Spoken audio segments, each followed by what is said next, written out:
Hello YouTube, welcome back to my channel, and today I'm going to be reacting to something a tad different. I'm going to be watching a little fun video called What If You Lived in the Devonian Period, aka What If Humans Lived at the same time as the dinosaurs.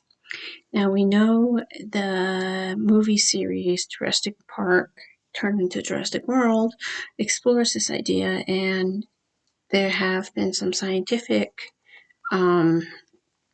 exploitation in trying to bring back that baby woolly mammoth that was found frozen to death. So this is an interesting topic on what it's like to have two dominant forces living on the planet at the same time. As we know, we cannot live with the dinosaurs because they are extinct. But yeah, let's see what this video says, shall we? Human beings have existed for 300,000 years and have managed to live in many unstable environments. We've survived ice ages, devastating pandemics, and world wars. But how would we fare even further back in time? What about 400 million years ago, when deadly marine life dominated our oceans and creatures on land were practically non-existent? Let's imagine your what-if time machine happened to break down right at this moment, trapping you in the Devonian period. What would life be like? Where would you live? And how long could you last? This is What If, and here's what would happen if you lived in the Devonian period.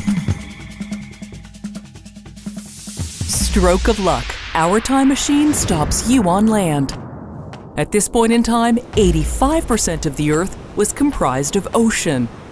Only two supercontinents existed 600 million years ago, Gondwana and Laurussia. Gondwana had a massive mountain range, similar to the Himalayas, which slowly eroded, washing sediments into the ocean. These sediments provided nutrients that allowed marine life to flourish, giving rise to the Devonian period. Okay, enough background. Our first step for survival is to seek shelter. In the early Devonian period, trees and plants had not yet evolved. But there's lots of moss. The land was barren, Mars-like, and surrounded by water. You might need to get a little creative to build shelter. If humans actually evolved in this period, they would likely be naked with little material to make clothes. Or maybe we would develop a new fashion line, made of moss, seashells, and fish bones. Ooh la la, how Devonian chic. Speaking of fish bones, you'd want to be very careful about fishing. Many scary sea creatures would be happy to eat you. Like Placoderms, a species of armored fish with huge, sharp jaws that could easily make you bite-sized. In the early Devonian period, Placoderms were the apex predator and would grow up to 10 meters. Let's say you got lucky. Okay, that is just creepy. Talk about an armored fish. And one that is 10 meters? That's like a mini shark. Wow, okay. And actually caught a fish without being eaten yourself in the process. How would you cook it? With no trees for fuel, you'd have to find some very dry moss and start rubbing some rocks together. Luckily, the climate was pretty warm, meaning you wouldn't freeze at night. But with very little kindling available, you might be better off sticking to a raw diet of mollusks and other early arthropods.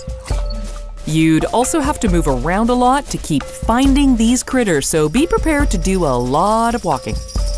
Good for you. I can see you're getting a little tired and bored of existing out there. Let's fast forward another 40 million years toward the late Devonian period. This period is also known as the Devonian extinction. But don't worry, it could actually be a really good time for you, fearless traveler. Since by this point, almost 79 to 87% of all existing species were wiped out. But what could cause such a catastrophe? Scientists believe it was the evolution of plants. Vascular plants began dominating the environment, including trees, ferns, and flowering plants.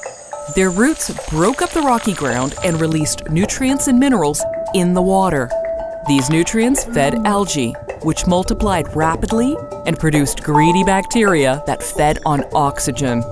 Many regions of the ocean became anoxic zones, and much of the marine life died off due to the lack of oxygen.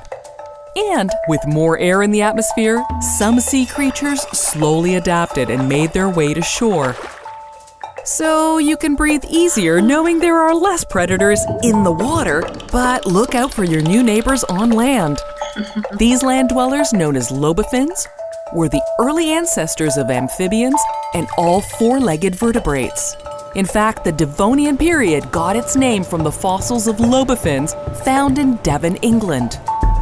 In 2004, a lobophin fossil was found in the Canadian Arctic, known as the Tiktaalik, which is considered to be the species between fish and land-dwelling tetrapod.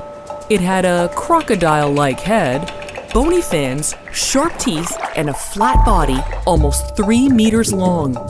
Its fins had partial wrists, allowing it to crawl on land. So if I were you, I would quickly hide if I saw a Tiktaalik coming my way. The other dominant species were cartilaginous fish, with skeletons covered in, you guessed it, cartilage. These are the ancestors of sharks and rays. But you don't have to worry about sharks. Oh no, there's something far bigger and scarier. I'd keep my distance if you happen to see a Dunkleosteus swimming around.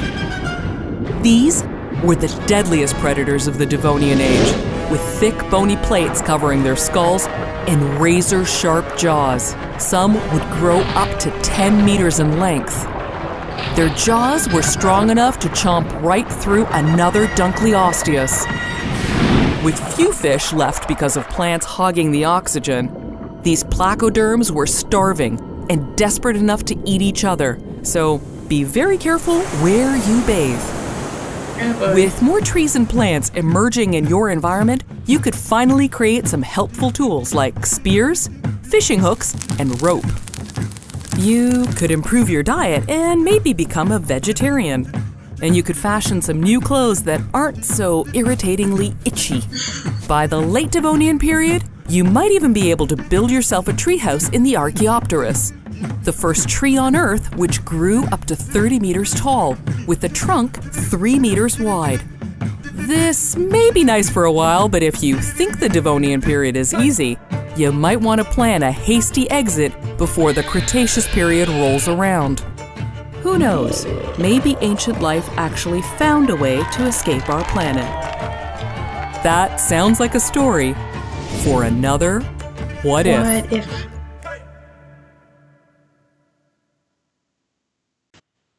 So that was the video. Very, very, very interesting indeed. Living in the late Devonian period definitely seems more of a survival-esque ability than the early period. And yeah, so interesting how our Earth works. We went from like having a ton of ocean to having, land and trees, and just how water and earth do not always play well together. In the late Devonian period, it would be better for us humans, but as a person who likes marine life, it's sad that a lot of the marine life, I believe 70 to 80% were extinct by the end of the late Devonian. So, pros and cons. Would you rather be in the water, or would you rather be on land? But yeah, we went from an armored fish to, as the narrator said, basically the ancestor to sharks, crocodiles. So yeah, I definitely would not want to live in that period. It'd be interesting to see if, you know, movies come out about living in such a period. We do see, as I said at the beginning of this video, Jurassic World, where we're living with the dinosaurs, but this seems to be kind of before them. So yeah, it would definitely be interesting. One thing I actually found quite odd was just how many trees came to be from going completely in the water where there were no trees whatsoever to all of a sudden like trees coming up. It was definitely an interesting transition when it comes to the environment. But yeah, so it was a fun little video. I definitely want to see another what if. Living in the Cretaceous period, I believe they said, which sounds more like dinosaurs. I know I seem obsessed with dinosaurs, but it's a fascinating subject on if we had lived either with the dinosaurs or, as this what if video showed us, if we were to evolve or if we had evolved earlier than our entrance into the timeline of lifespan. So don't forget to like, comment, and subscribe, and have a great day, everybody.